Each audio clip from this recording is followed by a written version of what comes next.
Meu nome é Rafael, tenho 28 anos e sou CEO da Digital Mind, uma das startups de inteligência artificial que mais cresce no Brasil. Mas 6 anos atrás, eu era apenas um jovem de 22 anos, lutando para realizar meu sonho contra a vontade da minha própria família.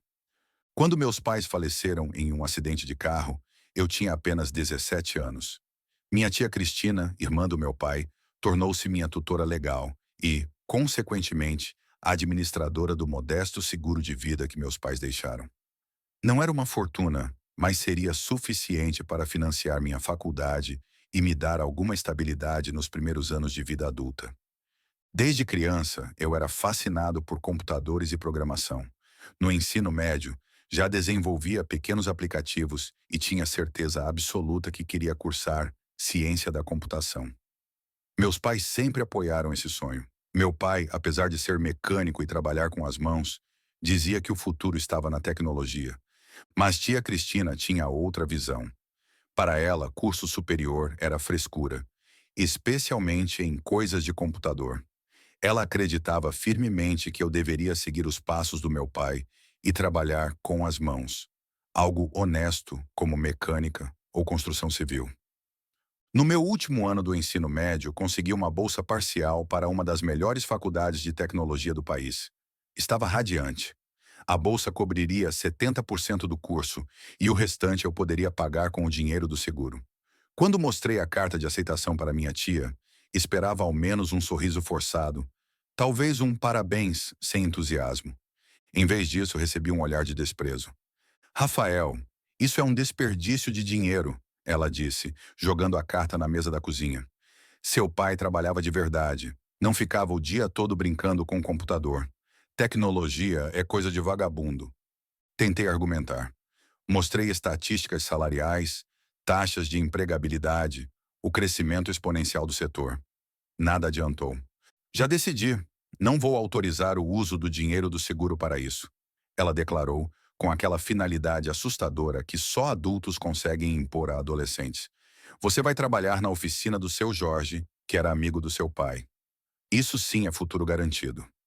Fiquei devastado. Em um único momento, meu futuro planejado desmoronou. Eu tinha recebido outras ofertas de universidades que ofereciam bolsas integrais, mas em cursos que não me interessavam.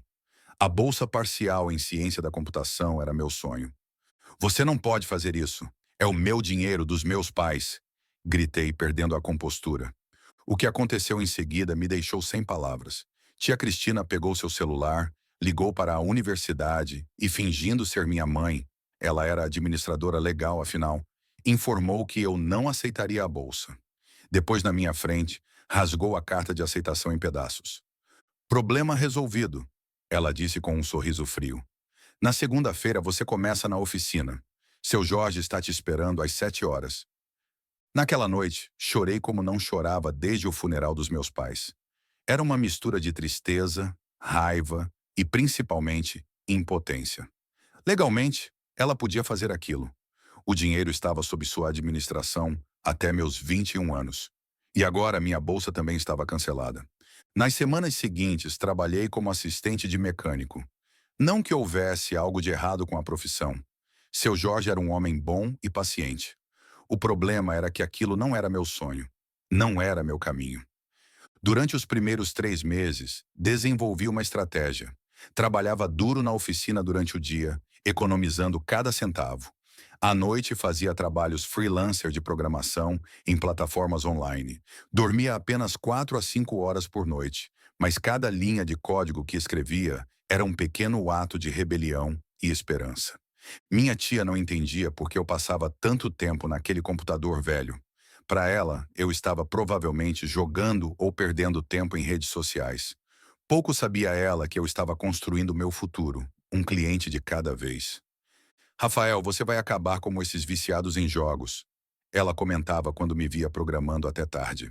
Amanhã tem que acordar cedo para o trabalho de verdade. Eu apenas assentia e continuava digitando.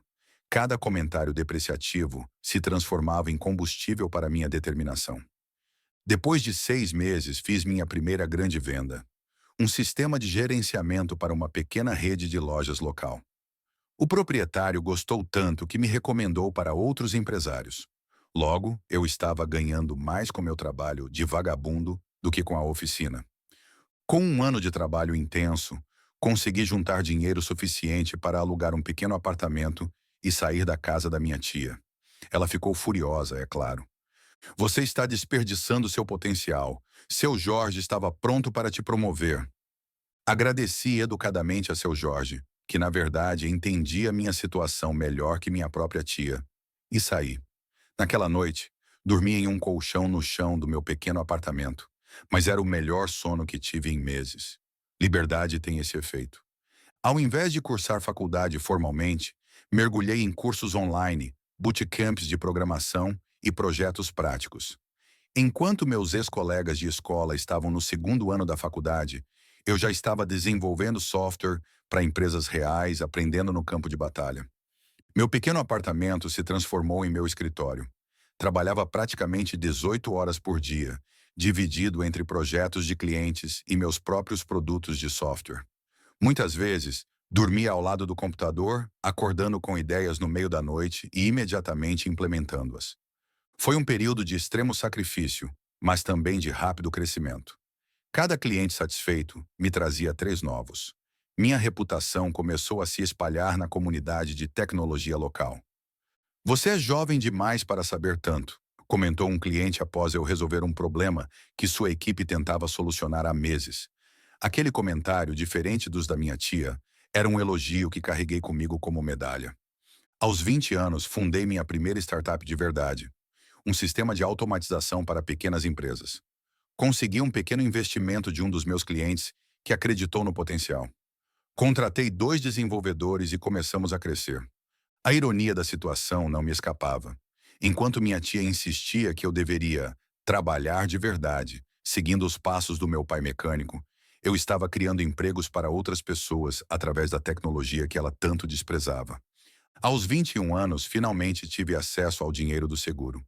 Para minha surpresa, ou talvez não, descobri que restava menos da metade do valor original. Minha tia havia investido em um negócio fracassado do meu primo, seu filho, sem meu conhecimento ou consentimento. Quando a confrontei sobre isso, sua resposta foi reveladora da mentalidade que tanto me sufocou. Pelo menos foi para um negócio real, não para essas bobagens de computador que você faz. O negócio real do meu primo era uma loja de suplementos que fechou em menos de um ano. O dinheiro que deveria ter financiado meus estudos simplesmente evaporou. Consultei um advogado, mas o processo seria longo e desgastante. Decidi seguir em frente. Eu já tinha meu caminho traçado, e aquele dinheiro, embora importante, não definiria mais meu futuro. Deixe isso para lá, disse ao advogado. Tenho mais com que me preocupar agora. E realmente tinha. Nossa pequena startup estava crescendo, exigindo cada vez mais atenção e esforço. Cada vitória, por menor que fosse, era uma prova silenciosa de que meu caminho, apesar de não convencional, estava certo. Nossa pequena startup cresceu consistentemente. Pivotamos para inteligência artificial aplicada a processos empresariais aos 23 anos. E foi quando as coisas realmente decolaram.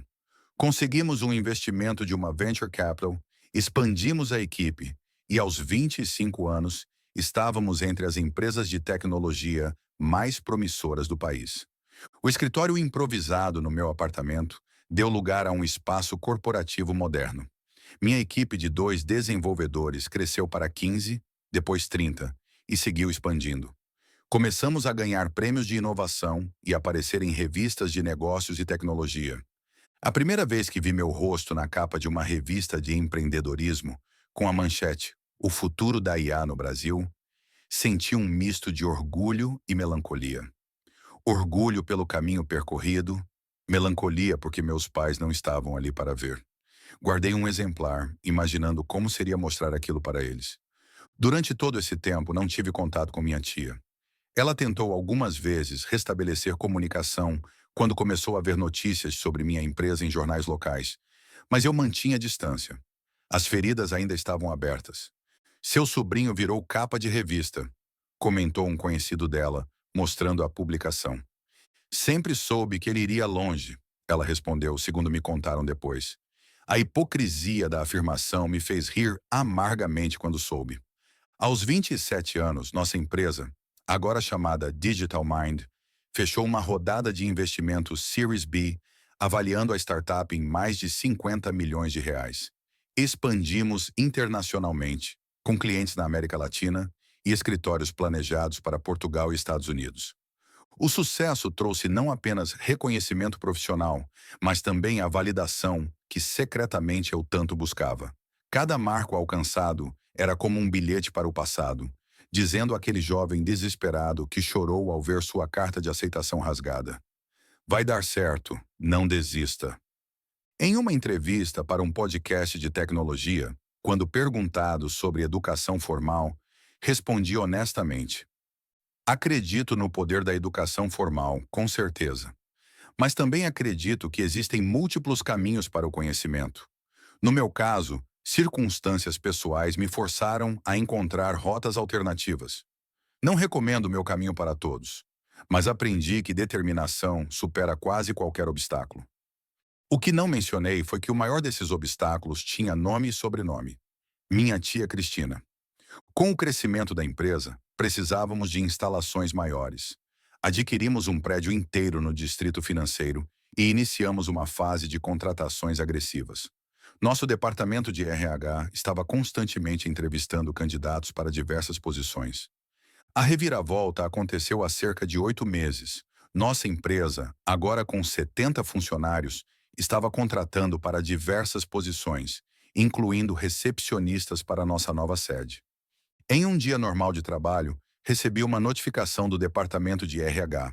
Entre os candidatos para a vaga de recepcionista, estava uma mulher de 54 anos, chamada Cristina Santos, minha tia.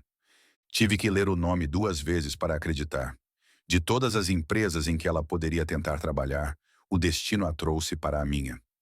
Meu primeiro instinto foi recusar a candidatura imediatamente. Deve ser um engano, pensei. Ou talvez seja outra Cristina Santos. Pedi ao RH a ficha completa da candidata e uma foto recente. Não havia dúvida. Era minha tia. Mais magra, com mais rugas e cabelos grisalhos, mas definitivamente ela. Por um momento, imaginei o prazer de recusar sua candidatura com uma nota. Tecnologia é coisa de vagabundo, lembra? Seria a vingança perfeita, servida em uma bandeja de prata pelo universo. Mas algo me fez pausar. Que tipo de pessoa eu me tornaria se agisse exatamente como ela agiu comigo? Pedi ao RH que prosseguisse com o processo normalmente, sem mencionar nossa relação. Descobri durante o processo que a situação da minha tia havia mudado drasticamente nos últimos anos. O negócio do meu primo havia falido completamente, levando com ele as economias dela. Aos 54 anos, estava desempregada há mais de um ano, com dívidas acumulando. A casa que ela tanto se orgulhava estava hipotecada. Seu precioso filho, meu primo, havia se mudado para outro estado após o fracasso dos negócios, raramente mantendo contato. A ironia da situação não me escapou. Ela havia investido tudo no filho empreendedor e rejeitado o sobrinho nerd.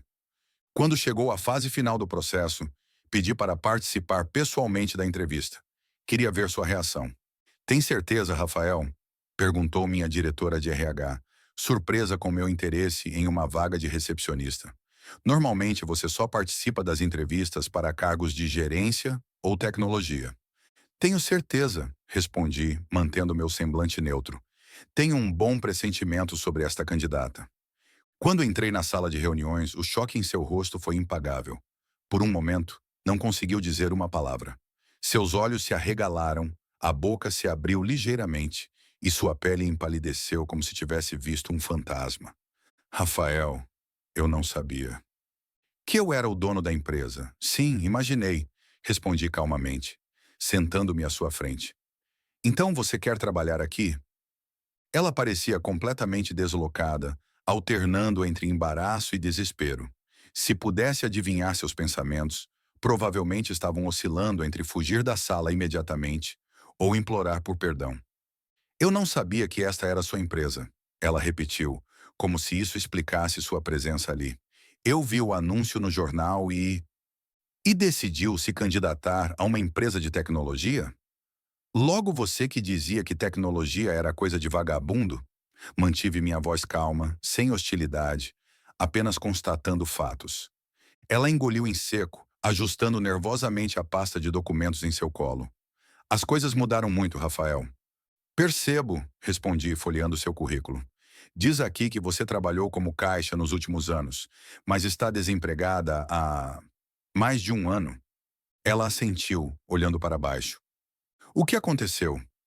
Hesitou por um momento, claramente relutante em revelar sua situação para mim, de todas as pessoas. Finalmente, com um suspiro de derrota, respondeu. A loja fechou. Tentei outros empregos, mas minha idade não é fácil. Fez uma pausa antes de finalmente admitir. Eu preciso desse emprego. Assim como eu precisava daquela bolsa de estudos, respondi. Não havia raiva em minha voz, apenas uma constatação. O silêncio que seguiu foi ensurdecedor. Esperava sentir satisfação, talvez até prazer em vê-la naquela posição vulnerável. Em vez disso, senti apenas uma profunda melancolia pelo tempo e relacionamento perdidos. Naquele momento, não via a mulher que havia sabotado meu futuro, mas uma pessoa idosa, cansada e derrotada pela vida. O que aconteceu com o negócio do meu primo? Perguntei, embora já soubesse a resposta. Faliu, ela respondeu secamente. Perdemos tudo. Perdemos? Perguntei, erguendo uma sobrancelha. Você investiu suas economias no negócio dele? Tudo, confessou com um olhar distante. A loja de suplementos, depois a academia, nada deu certo. Deixei o silêncio pairar por alguns segundos, observando a ironia da situação se desenrolar. O dinheiro que deveria ter financiado minha educação tecnológica, desperdício, segundo ela, acabou sendo verdadeiramente desperdiçado nos empreendimentos fracassados do primo. E meu primo, onde está agora? Fernando se mudou para Florianópolis. Ela respondeu com uma pontada de tristeza. Começou de novo lá. Não nos falamos muito. Percebi o que havia acontecido. Meu primo, o filho favorito, havia abandonado a mãe após sugar suas economias. A família que ela tanto priorizou em detrimento da minha educação havia se desintegrado. Tia Cristina, vou ser sincero. Você desprezou meu sonho, chamou minha paixão de coisa de vagabundo e usou o dinheiro que meus pais deixaram para mim em benefício próprio. Seus olhos se encheram de lágrimas.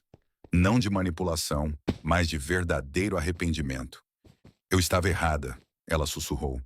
Olhe o que você construiu. Seu pai teria tanto orgulho. Essas palavras mexeram comigo mais do que esperava. Meu pai, o mecânico honesto que via o futuro na tecnologia, que apoiava meu amor por computadores. O que ele diria dessa situação? Sabendo que sua irmã havia traído a confiança depositada nela, mas agora estava diante do filho, necessitada. Por que você está aqui realmente? Perguntei diretamente. É só pelo emprego ou você sabia que esta era minha empresa? Eu juro que não sabia, ela respondeu rapidamente. Vi o anúncio no jornal, Digital Mind. Nunca associei a você. Fez uma pausa antes de acrescentar.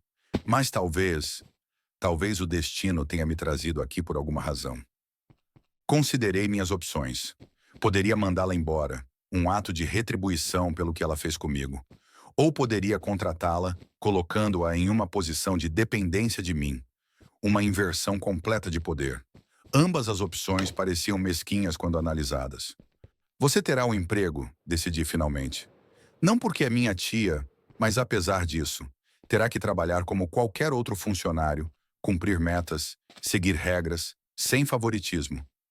Ela assentiu, agradecendo repetidamente. E uma última coisa, acrescentei. A primeira regra desta empresa é que respeitamos os sonhos uns dos outros. Não importa se é tecnologia, arte, mecânica ou qualquer outra coisa. Se isso ficar claro, podemos tentar reconstruir algum tipo de relação. Ela concordou com lágrimas agora escorrendo livremente. Você é a melhor pessoa do que eu jamais fui, Rafael. Não se trata de ser melhor ou pior, respondi levantando-me. Se trata de quebrar ciclos. Você quebrou meu futuro uma vez. Eu poderia fazer o mesmo agora. Mas qual seria o propósito? Ao sair da sala, me senti estranhamente leve. A raiva que carreguei por anos parecia ter perdido seu peso. Não havia perdoado completamente, mas havia escolhido não perpetuar o ciclo de mágoa e vingança. Minha diretora de RH me abordou logo depois. E então, vamos contratá-la? Sim, respondi simplesmente. E por favor, coloque-a na recepção do andar executivo. O seu andar? Tem certeza? Absoluta, respondi. Quero que ela veja todos os dias o que a tecnologia é capaz de construir. Isso aconteceu há 8 meses. Hoje, minha tia é uma funcionária dedicada. Vê diariamente o impacto da tecnologia que ela tanto desprezava. No início, era visível seu desconforto ao me ver passar pela recepção todas as manhãs. Cumprimentava-me formalmente, como se fôssemos estranhos, o que de certa forma éramos. Gradualmente, algo começou a mudar.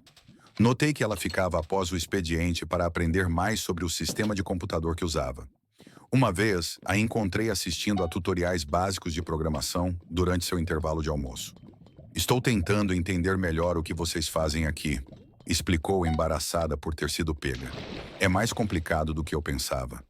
Essa pequena confissão, tão simples, representava uma enorme evolução para alguém que considerava a tecnologia coisa de vagabundo. Nas semanas seguintes, algo surpreendente aconteceu.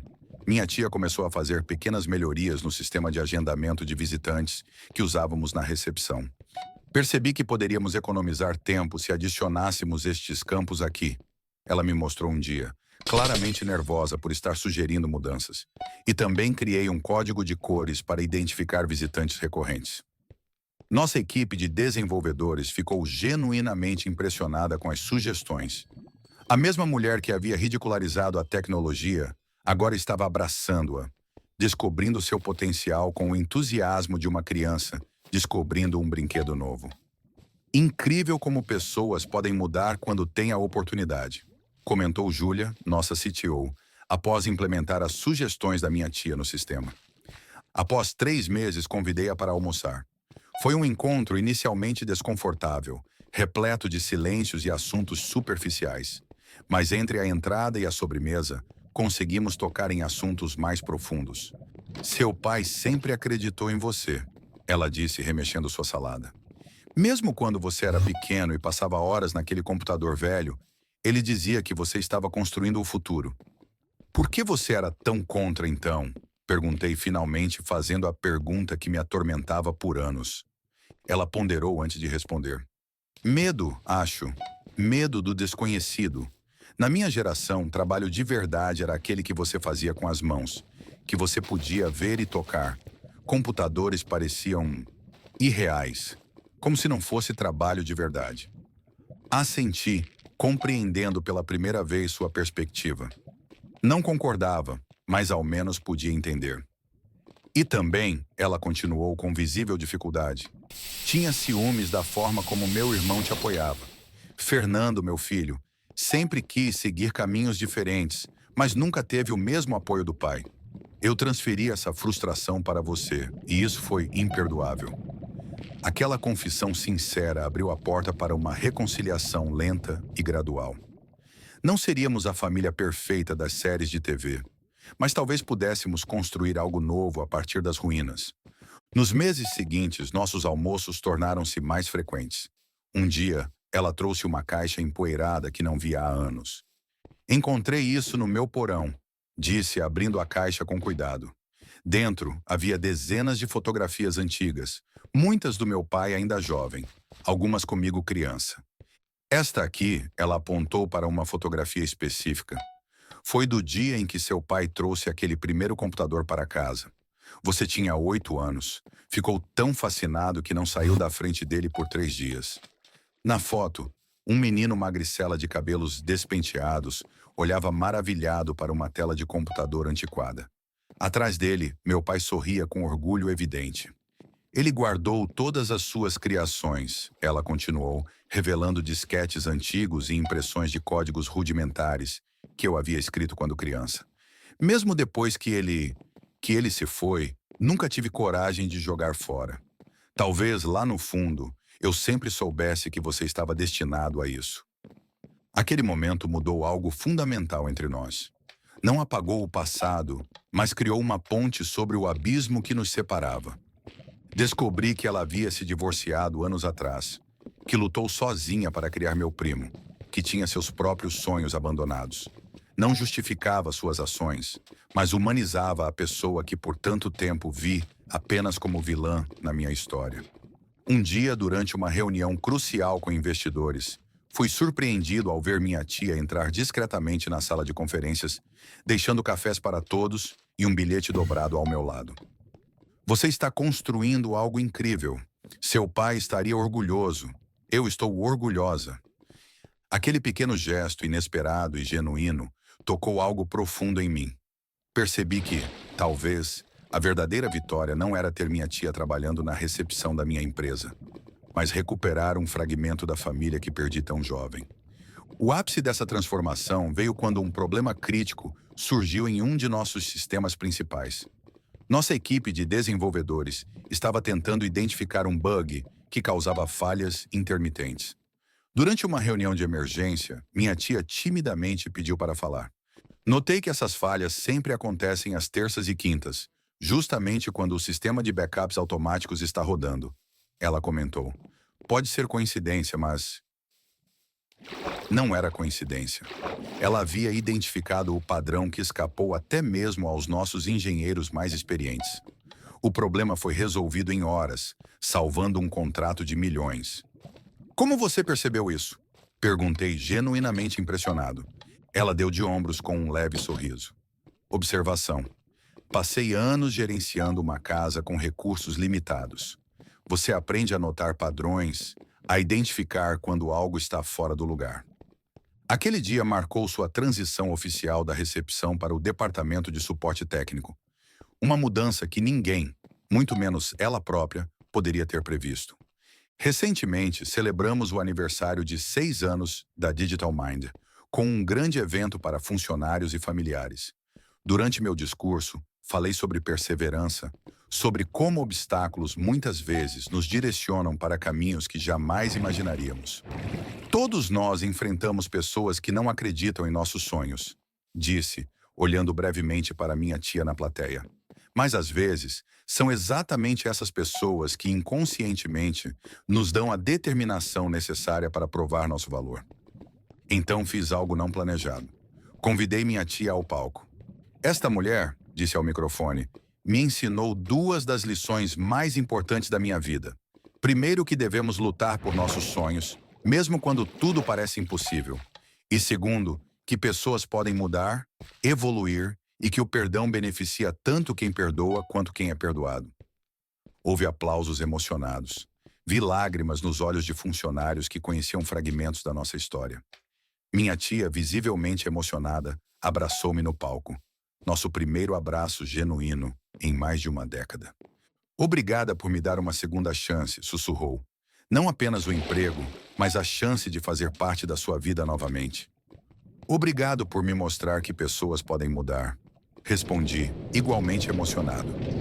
Não contratei minha tia por vingança, como muitos poderiam pensar. A verdadeira vitória não foi tê-la como funcionária, mas provar, principalmente para mim mesmo, que nossos sonhos merecem ser perseguidos, não importa quantas pessoas duvidem deles. Na semana passada, inauguramos nosso programa de bolsas de estudo em tecnologia para jovens de baixa renda. A ideia surgiu, surpreendentemente, de uma sugestão da minha tia. Existem tantos jovens como você por aí, ela disse durante um de nossos almoços. Talentosos, com potencial, mas sem apoio ou recursos. Imagine o impacto que você poderia ter. O programa, chamado Futuros Brilhantes, oferece não apenas educação formal em tecnologia, mas também mentoria, equipamentos e oportunidades de estágio na Digital Mind. E o mais significativo, cada bolsista recebe suporte financeiro garantido até o final dos estudos, algo que teria mudado minha vida completamente. A primeira turma de 20 bolsistas começará no próximo semestre. Entre os selecionados está um jovem de 17 anos, filho de mecânico, apaixonado por programação. Uma coincidência que não passou despercebida. Mais surpreendente ainda foi descobrir que minha tia havia se voluntariado para ser mentora de apoio para os bolsistas, ajudando-os a navegar os desafios não técnicos da transição para o mundo da tecnologia. Posso não entender completamente o que eles estão programando, ela explicou, mas entendo o que é sentir-se deslocado, com medo do desconhecido. Posso ajudá-los com isso. Em uma reviravolta irônica, a pessoa que quase destruiu meu sonho agora ajudará outros jovens a perseguirem os seus. Meu primo Fernando, depois de anos sem contato, ligou recentemente após ver uma reportagem sobre nossa empresa. A conversa foi breve, constrangedora, repleta de silêncios desconfortáveis. Mas foi um início. Talvez um dia possamos reconstruir também essa relação. Quando jovens desenvolvedores me perguntam qual é o segredo do sucesso, respondo que é uma mistura de trabalho duro, persistência e, ironicamente, gratidão pelos obstáculos. Cada não que recebi, cada porta fechada, cada "isso é desperdício", me empurrou a provar meu valor, não aos outros, mas a mim mesmo. E talvez esse tenha sido o maior presente que minha tia, sem querer, me deu. A determinação inabalável que nasce quando alguém diz que seu sonho é impossível. Hoje, quando passo pelo departamento de suporte técnico e vejo minha tia, agora assistente de operações, após demonstrar aptidão surpreendente com sistemas digitais, ainda sinto um leve eco da dor passada, mas também sinto algo mais forte. A certeza de que quebrar ciclos de ressentimento vale mais que qualquer vingança. Na última reunião geral da empresa, apresentei um novo valor corporativo: transformação contínua. Nossa empresa não acredita apenas na transformação digital, expliquei, mas na capacidade humana de evolução constante. Acreditamos que pessoas podem mudar, crescer e reinventar-se, assim como a tecnologia que desenvolvemos. Enquanto falava, notei minha tia na plateia, assentindo com um sorriso discreto. Naquele momento, compreendi que nossa história não era apenas sobre superação ou vingança. Era sobre redenção, a dela e a minha. Como costumo dizer para minha equipe, o sucesso não é apenas sobre provar que os outros estavam errados. É sobre provar para si mesmo que você estava certo em acreditar. E às vezes é também sobre dar às pessoas a chance de provar que podem mudar.